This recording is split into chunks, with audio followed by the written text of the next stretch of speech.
a paz do Senhor. Amém? O Senhor se faz presente, né? Que manhã linda essa manhã, que é uma manhã que nós podemos cear com o Senhor e entregar tudo aos pés da cruz, né? Eu gostaria que vocês abrissem a Bíblia de vocês. Hoje a gente tem bastante recado para dar aqui e tem bastante novidade, como diz a pastora Antônia. Hoje é um culto de novidades, para mim e para você. Amém? Que vocês possam abrir a palavra de Deus em Oséias.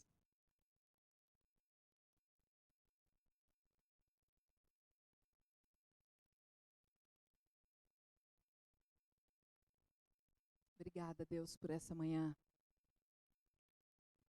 Obrigada, Jesus. Oséias capítulo 6.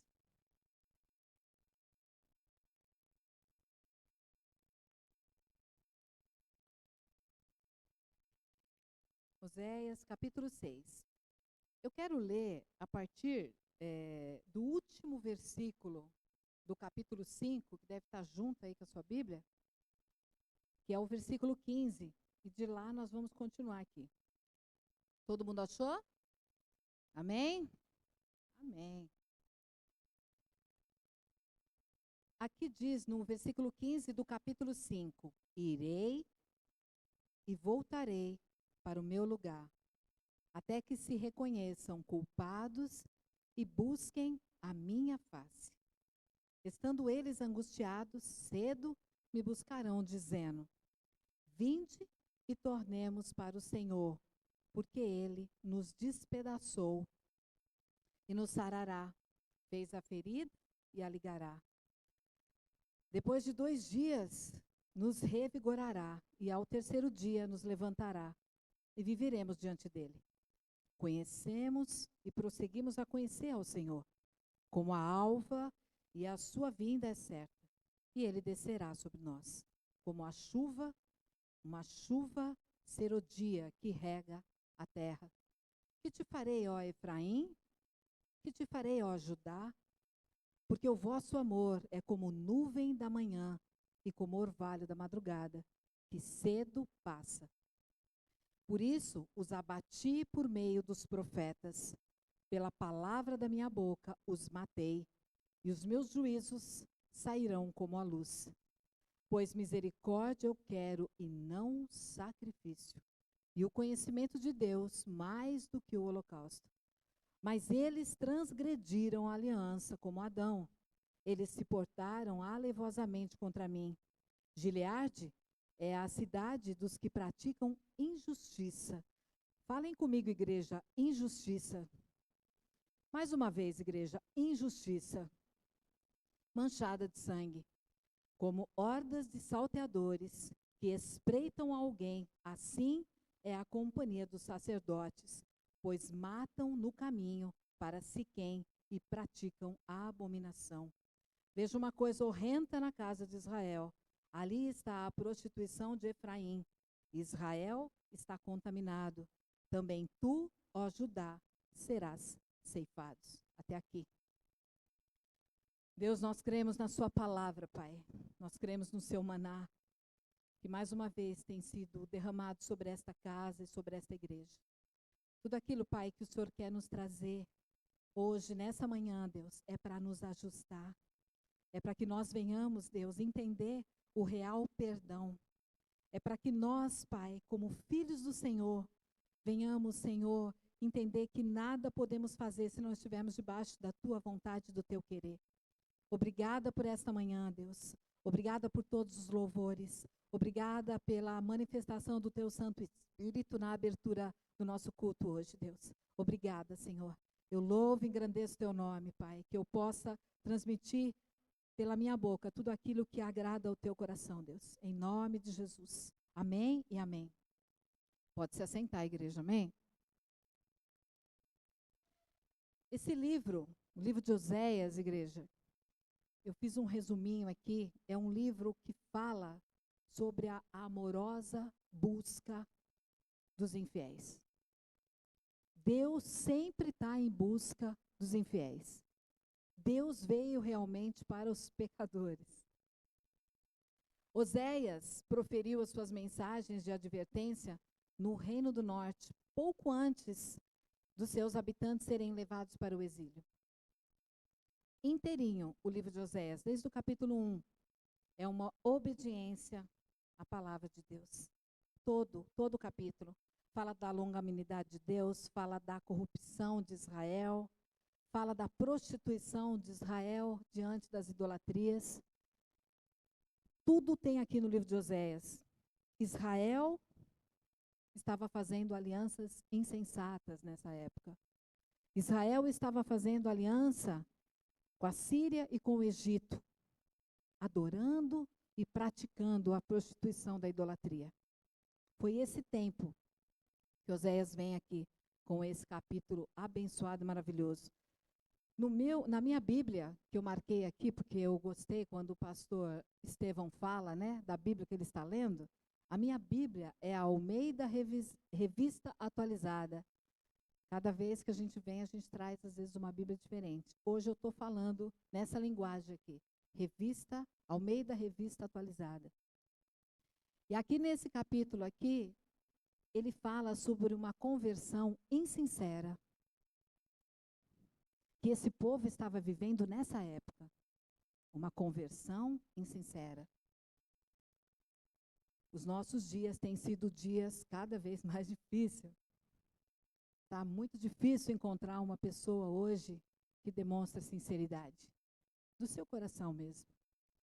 E a minha alegria é saber que Deus está no comando de todas as coisas. E saber que Deus vê todas as coisas.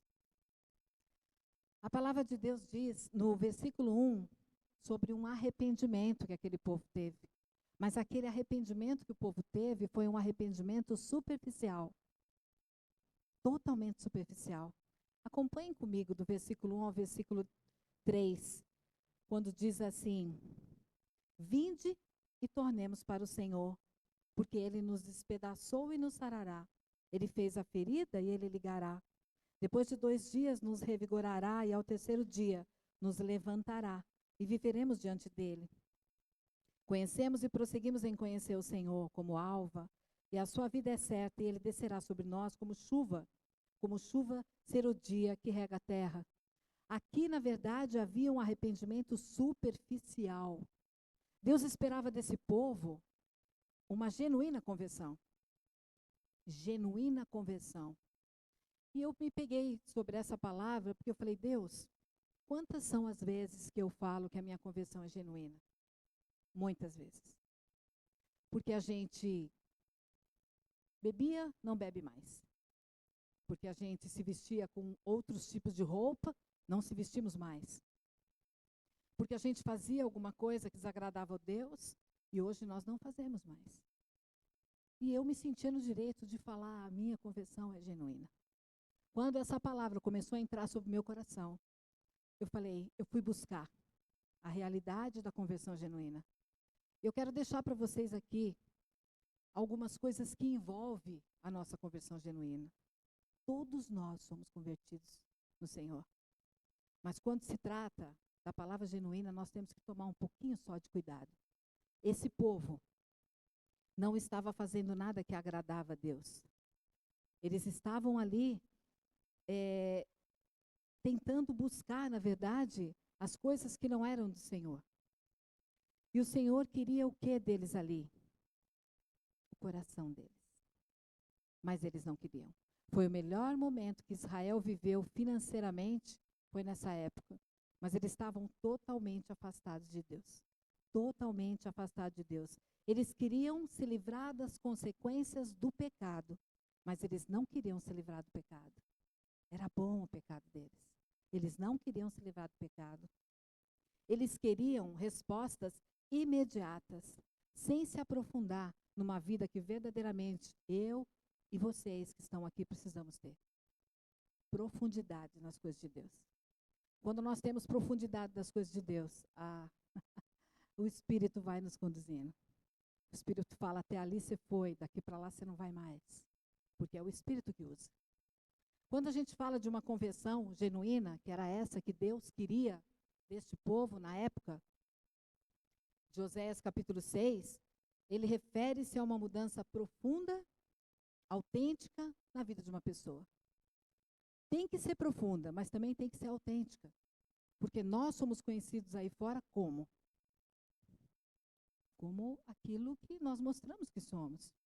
Ela envolve algumas coisas. Uma das coisas que envolve, que já foi falado aqui no púlpito 2 vezes, é sobre o coração. Mudança de coração. Se eu e você que estamos aqui nessa manhã, a palavra vem sempre para quem traz a palavra. Se nós não entendermos que existe uma compreensão e uma perspectiva na vida daquele que move o seu coração, verdadeiramente como Deus quer. Não é na nossa vontade, não é no nosso querer. É do jeito que Deus quer. Então, se realmente o nosso coração não estiver envolvido nas coisas que são do alto, que são do céu, você pode, sim, fazer do seu jeito. Você é livre, mas não vai dar certo. O nosso coração tem que ter quem está colocado nas coisas que é do Senhor. Envolve também um arrependimento. Um arrependimento pelos erros, um arrependimento pelos pecados que nós cometemos, um arrependimento pelos pecados que passou, pelos pecados de hoje, que nós já temos, e os pecados que ainda virão. Nós somos seres humanos, nós vamos pecar. Mas diante do Senhor, se a gente bater o rosto no chão, se a gente pedir perdão e se arrepender, e se possível até rasgar uma roupa, talvez que você não use muito, porque roupa está caro, né? Verdadeiramente o Senhor virá. Outra coisa também que envolve uma fé, a nossa fé tem que ser genuína em Deus. Quando que a gente expressa a fé que nós temos em Deus? Quando a casa está desmoronando e nós estamos rindo. Quando nós perdemos o trabalho, mas nós estamos felizes, porque Deus fechou uma porta, mas vai abrir outra. Quando nós estamos com crise dentro da nossa casa, no nosso casamento talvez, nós temos que glorificar o Senhor, porque nós sabemos que a fé que temos nele, ele vai mudar toda a história. É essa fé que Deus quer nos envolver nessa manhã. Outra coisa também que envolve a uma conversão genuína, transformação. Transformação. A vida se reflete na mudança e no comportamento de atitudes. Se as nossas atitudes não condiz com o nosso comportamento e com a nossa fala, que muitas vezes é bonita, nós verdadeiramente estamos correndo um sério perigo aqui. Nós estamos correndo um perigo de verdadeiramente estarmos vivendo uma falsa conversão. Outra coisa, eu separei algumas características também da genuína conversão cristã. Característica. Diz assim, sinceridade. A sinceridade, ela é conhecida pela autenticidade. Você é uma pessoa autêntica? Você consegue pedir perdão quando você erra? Você consegue fazer isso? Deus já sabe que você vai pedir perdão e ele vai te perdoar. Mas será que quando você erra com o outro, você tem esse entendimento? Essas são algumas características de uma conversão genuína. Algo mais também, profundidade, envolve uma mudança profunda, não superficial. Superficial é aquela que muitas vezes eu quero demonstrar para alguém. Eu quero levantar minha mão porque eu sou santa. Não, não é isso. Outra coisa também, permanência. Conversão genuína é duradoura, e não apenas uma experiência pessoal. Ah, eu vou lá, se der certo, vai fluir. Se não der certo, estou saindo fora. Não é uma conversão genuína. A conversão genuína verdadeiramente quando Deus põe na tua mão, quando Deus coloca você no negócio, quando Deus fala, nada mais pode nos abalar, o inferno não tem poder sobre nada que Deus traz para mim e para você. Eu escutei essa semana aquela Nívia Soares, eu gosto muito dos louvores dela, e também escutei aquele Rodrigo Silva comentar, não saiam da igreja, ore pela igreja, ore pela igreja, ore pela sua liderança, independente da decisão que a liderança está tomando. Ore, não saia da igreja. Talvez você vai sair, você vai encontrar outros problemas lá fora. Porque aqueles que você precisava ser curado aqui, você não quis ser curado. Ore pela igreja. Não mude. Não é isso que Deus tem para você. Existem algumas consequências também dessa conversão genuína, que nessa época aqui em Israel, eles não tinham, mas eles falavam que tinham. Consequência, mudança de vida total. Total, total, total. Então, se você era uma pessoa que sentava-se à mesa para comentar mal do outro, você não pode mais fazer isso. Aí sim você pode falar, minha conversão é genuína. Uau! Se de repente você saía daqui, ia para o bar e bebia, se você tem uma conversão genuína, você não vai fazer mais. Isso é uma conversão genuína. Verdadeiramente. Outra coisa também, crescimento espiritual, é uma consequência dessa conversão. Promove o crescimento espiritual e a maturidade. Maturidade não é brigar porque o guardanapo é dobrado de uma forma diferente. Maturidade não é falar que o bolo não estava bom e que o salgado estava frio. Isso não é maturidade. Isso é infantilidade. E muitas vezes, igreja, nós estamos vivendo isso aqui. Nós temos que tomar cuidado, porque nós corremos um grave perigo nesse tempo e nessa época, de verdadeiramente não estarmos fazendo aquilo que o Senhor tem para fazer sobre cada um de nós. Todos nós que estamos aqui somos bênção na casa do Senhor. Mas nós temos que entender verdadeiramente o que o Senhor quer de cada um de nós. Porque senão nós vamos continuar do mesmo jeito o tempo todo. E está tudo certo.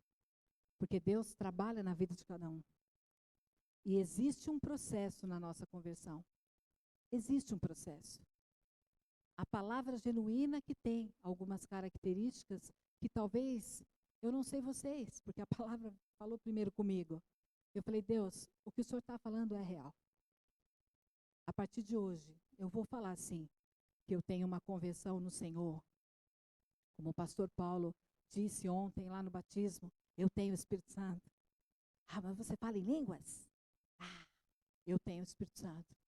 Eu tenho o Espírito Santo. Eu tenho o Espírito Santo. É assim que trabalha o Senhor na nossa vida. Quando nós entendemos que a tudo aquilo que sai da nossa boca vai existir um peso e uma consequência. E que o que está saindo da boca é Deus que está vendo. Não é mais ninguém. É o Senhor quem está vendo. A conversão leva à mudança significativa da vida das pessoas. E esse crescimento que eu e você precisamos espiritual é o crescimento de uma maturidade. Não é porque você lê a Bíblia faz 30 anos, 20 anos, não é porque você é o melhor que estuda, não, não é isso. Não é isso que o Senhor quer. O Senhor, Ele usa quem Ele quer. O Senhor tira da frente e coloca para trás. O Senhor move pedras. É Ele quem faz tudo isso. Não tem nada a ver com a gente. A gente só vem aqui para trazer a mensagem que o Senhor quer que a gente traga. Nessa época, esse povo também demonstrava, no versículo 4, um amor inconstante.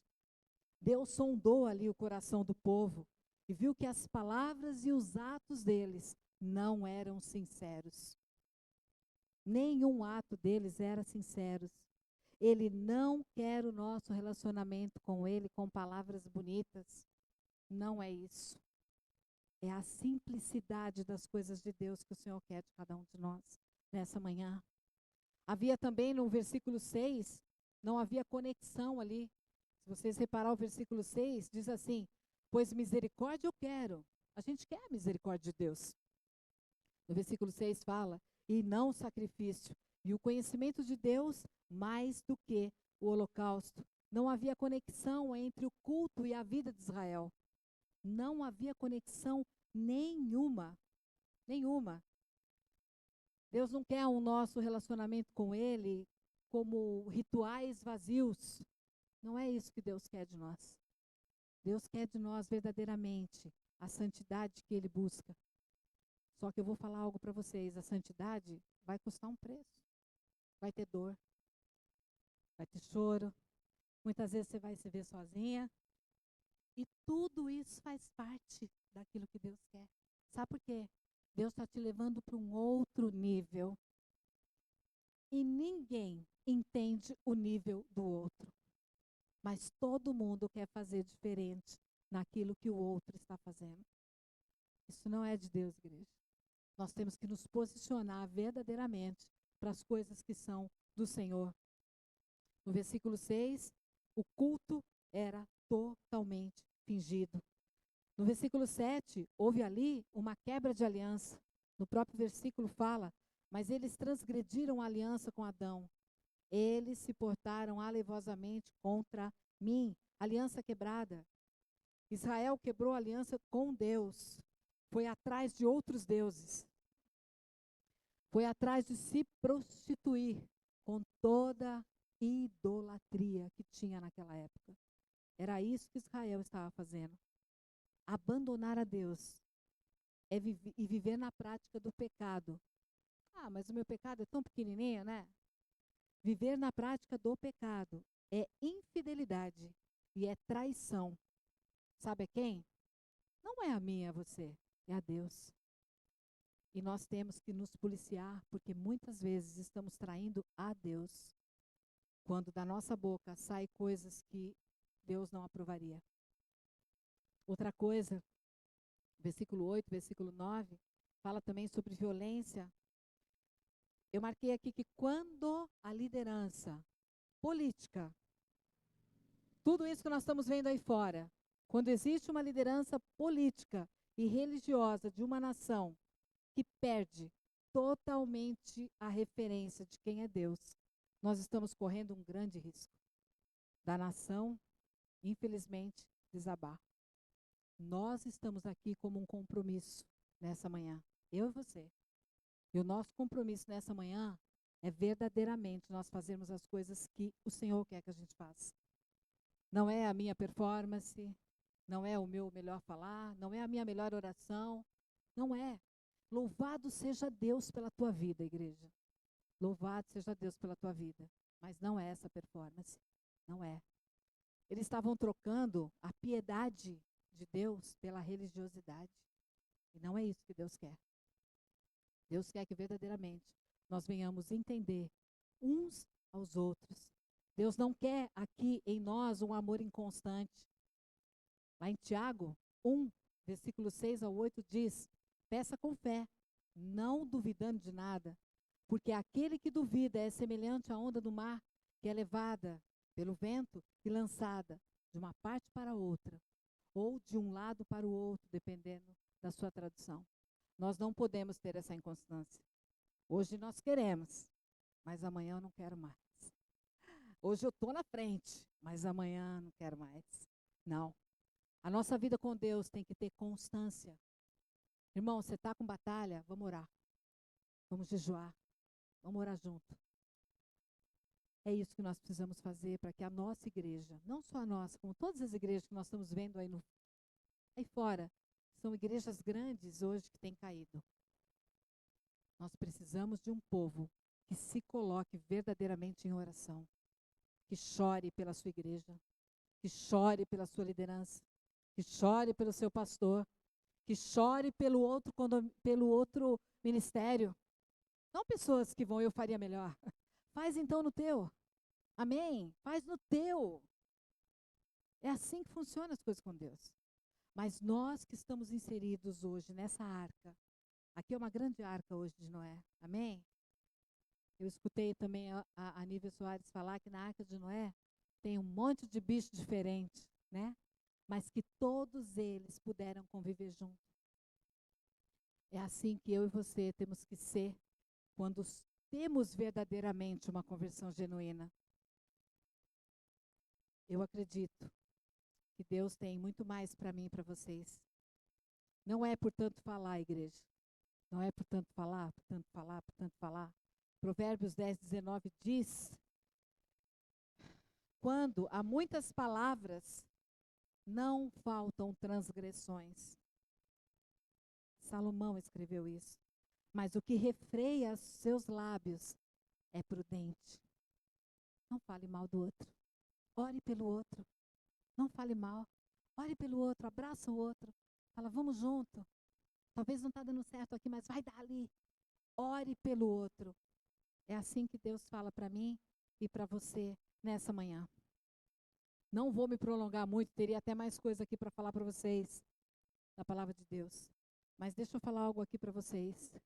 Deus não vira a página enquanto eu e você não aprendermos a lição. Ele não vai virar a página. Por isso que muitas vezes as coisas voltam na minha e na tua vida como lição. Até as provas que passamos são as lições que Deus quer nos dar.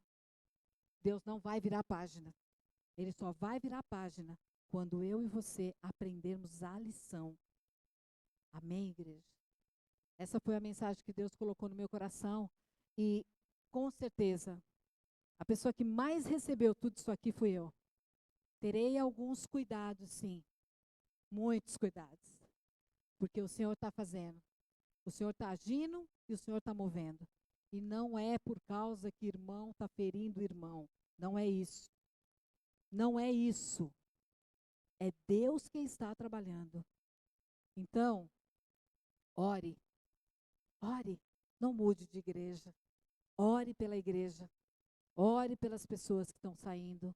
Ore por cada um deles. Porque precisam de muita oração. Sabe por quê? Ainda não aprendeu a lição. A lição é você permanecer. A lição é você mudar através da palavra. A lição é você receber a palavra com o teu coração aberto. Não é você passar por aquela porta e falar, muitos não receberam. Não é isso. Isso não agrada o coração de Deus. Amém? Eu gostaria que vocês se colocassem de pé. Eu quero orar e depois nós vamos chamar os irmãos que vão nos ajudar na ceia. Amém? Hoje é um dia especial. Hoje é um dia que o Senhor está aqui conosco. O Senhor está na mesa conosco. Hoje é um dia que eu e você podemos pedir perdão. Perdão pelas falhas, perdão pelos erros, perdão quando fazemos coisas que não agradam o coração de Deus e nos arrepender. Uma igreja arrependida e uma igreja que entende o que é o perdão é uma igreja curada. E nós precisamos de cura. O tempo todo nós precisamos de cura. Todos nós precisamos. Precisamos de um renovo. Precisamos que as bênçãos que estão paradas no céu cheguem até mim, até você. Será que Deus tem filhos preferenciais? Não, Deus não tem. Todos nós somos filhos de Deus. E o que é que nós não temos recebido? Por que não temos recebido? Será que nós podemos dizer a minha conversão é genuína? Vamos parar para pensar, nós corremos um grande perigo de estar vivendo hoje uma falsa conversão, desagradando ao Senhor, fazendo aquilo que agride o coração do Senhor. Você não precisa perguntar para ninguém se você está certo ou errado. O maná que caía no deserto, ele caía todos os dias. Tinha pessoas que pegavam o maná e guardavam, e no outro dia ele estava estragado. O maná para mim e para a tua vida é a palavra de Deus, porque todo dia ela se renova na minha e na tua vida. Que nós possamos entender isso, igreja, para que a gente venha avançar, igreja, para que a gente não pare, porque Deus não te deixou até hoje aqui por nada. Tem algo grande que está vindo aí do Senhor para nós. Vamos orar pela igreja, vamos orar um pelos outros, vamos abraçar, vamos ser mais gentios uns com os outros. É isso que o Senhor quer de mim e de você nessa manhã. Amém? Curva a sua cabeça, feche seus olhos. Deus, eu quero te agradecer nessa manhã, Senhor. Eu sei, Deus, que o Senhor sempre vai querer mudar, Senhor, aquele que é o seu filho e nós somos seus filhos, Deus. Pai, essa manhã é uma manhã que nós podemos sentar na tua mesa e cear com o Senhor, Deus. E eu te peço, Senhor, nessa manhã, que o Senhor possa nos perdoar, Deus, porque nós temos sido falho na caminhada com o Senhor, Deus. Nos ajude, Senhor, a manter verdadeiramente essa conversão que o Senhor quis desse povo em Israel e que totalmente eles se perderam do Senhor, Deus.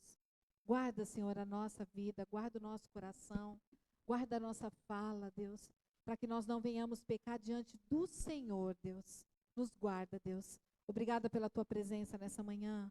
Nós oramos, Pai, louvamos e engrandecemos o teu santo nome, porque tu és santo, Deus. Só o Senhor é santo, Pai. Nos ajuda, Senhor. Nos ajuda a continuar na caminhada, Pai. Guarda esta igreja, Deus. Guarda a vida do pastor Mauro e da pastora Cleusa, que são insistentes, Deus, em caminhar com o Senhor e trazer a palavra que é do alto e do céu, derramada sobre esta casa e sobre este altar. Obrigada, Senhor, por cada palavra, Senhor, que tem saído desse altar para nos curar, para nos dar vida, para nos dar renovo, para nos mostrar, Senhor, que a tua palavra faz de nós pessoas, Senhor, mais felizes, porque a tua canção é feliz, Deus, sobre nós. Obrigada, Jesus, pela tua palavra. Obrigada por essa manhã, Jesus. Obrigada por tudo o que o Senhor tem feito neste momento, nesta casa. Em nome de Jesus. Amém, amém e amém, igreja. Amém, igreja. Amém, igreja. Amém.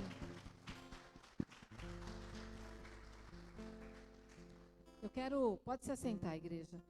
Eu vou chamar os irmãos que vai ajudar na ceia, mas eu quero falar algo aqui hoje, que Deus tocou no meu coração, a hora que eu estava sentada ali. É para você. Você não é só um tocador de instrumento. Você é um tangedor na casa do Senhor. Deus vai te usar poderosamente, através do instrumento que Ele colocar sobre a tua mão. Tu és um pregador da palavra de Deus. Receba nessa manhã. Amém? Amém, amém. Aplaudem o louvor. Amém? Enquanto vocês vão... Pode servir, mas a ceia. Amém? Enquanto vocês vão servir a ceia...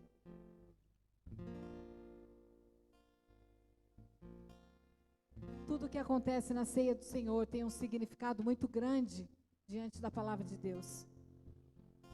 O pão e o vinho representam o corpo e o sangue de Cristo. Representam o sacrifício que Jesus fez por mim e por você naquela cruz. Hoje você está tendo a oportunidade de assentar sobre esta mesa. A última ceia que Jesus fez com os discípulos, Ele instituiu uma nova aliança entre as pessoas e entre Deus.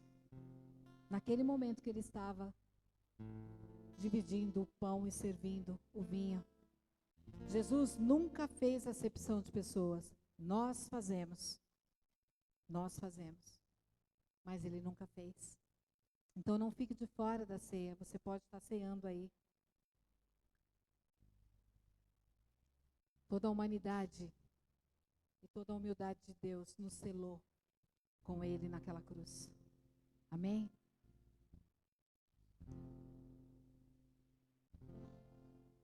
Sua morte ali na cruz, carregando a minha dor, você se expôs por mim. Se entregou em meu lugar e me deu uma nova chance. Eu vou recomeçar. Vou deixar na cruz tudo que passou, tudo que ficou para trás. Olho para você, corro para você, seu amor me chama. Aleluia. Porque eu recebi do Senhor e que também vos ensinei, que o Senhor Jesus, na noite em que foi traído, tomou o pão e, tendo dado graças, o partiu e disse: tomai, comei, isto é o meu corpo que é partido por vós. e isso em memória de mim. Que nessa manhã nós possamos cumprir mais esse memorial, em nome de Jesus. Pai querido, te agradecemos porque esse pão simboliza o teu corpo dilacerado naquela cruz por nós. Obrigado por esse teu grande amor que nos desse, Senhor. Que nós possamos ser dignos de estar celebrando esse memorial todos os dias e aguardando a tua vinda, em nome de Jesus. Amém. Comamos, pois.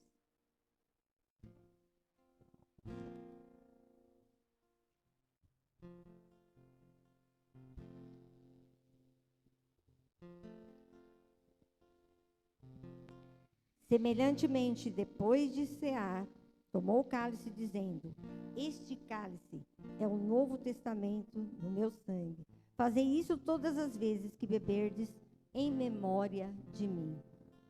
Obrigado, Senhor, porque esse suco de uva simboliza o teu sangue derramado na cruz por nós. Aquela cruz não te pertencia, pertencia a cada um de nós. Mas teu grande amor, teu infinito amor pela humanidade, fez com que se sacrificasse por nós. Obrigado por esse teu grande amor, que possamos, Senhor, através desse memorial, o pão e o sangue derramado através do vinho, Senhor, possamos ser purificados, buscar sempre a santificação, possamos ser curados, podemos ter um renovo a cada dia em nossas vidas. Em nome de Jesus, amém. Bebamos.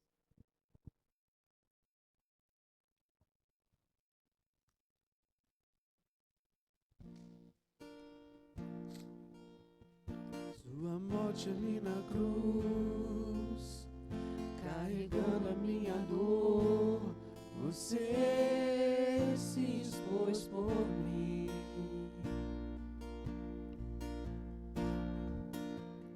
Se entregou em meu lugar e me deu uma nova chance. Eu vou recomeçar. Vou deixar na cruz tudo que passou, tudo que ficou pra trás. Olho pra você, corro pra você, o seu amor me chama.